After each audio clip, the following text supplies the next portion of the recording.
बृहन्मुंबई उपनगरातील 20 एकर किंवा त्यापेक्षा अधिक क्षेत्रफळावरील म्हाडाच्या गृहनिर्माण प्रकल्पांचा पुनर्विकास करण्याबाबतचं धोरण आज निश्चित करण्यात आलं। मुख्यमंत्री देवेंद्र फडणवीस यांच्या अध्यक्षतेखाली आज मुंबईत झालेल्या मंत्रिमंडळ बैठकीत हा निर्णय घेण्यात आला। यातून मुंबई शहर आणि उपनगर क्षेत्रामध्ये नागरिकांसाठी मोठ्या प्रमाणात परवडणारी घरे उपलब्ध होणार आहेत। राज्यातल्या सिडकोसह विविध प्राधिकरणांकडील जमिनी भूखंडांचा सुयोग्य वापर निश्चित करण्यास प्राधान्य देण्यासह संकल्पना आधारित आयकॉनिक शहर विकासासाठीचं धोरण देखील आज जाहीर करण्यात आलं। या धोरणांतर्गत सिडकोसह अन्य प्राधिकरणांना संबंधित संकल्पनांवर आधारित एकात्मिक वसाहती निर्माण करण्यासाठी अधिकार मिळणार आहेत।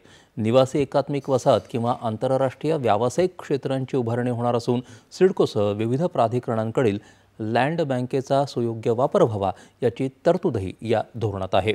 भूसंपादन, पुनर्वसन, पुनर्स्थापना प्रकरणांच्या निपटाऱ्यासाठी नवीन पदांची निर्मिती करण्याचा निर्णय देखील आजच्या मंत्रिमंडळ बैठकीत घेण्यात आला। यामुळे भूसंपादन, पुनर्वसन आणि पुनर्स्थापना करताना वाजवी भरपाई मिळण्याचा आणि पारदर्शकतेचा हक्क अधिनियम 2013 मधील कलम 64 अन्वये दाखल असलेल्या प्रलंबित प्रकरणांचा जलद गतीनं निपटारा होणार आहे।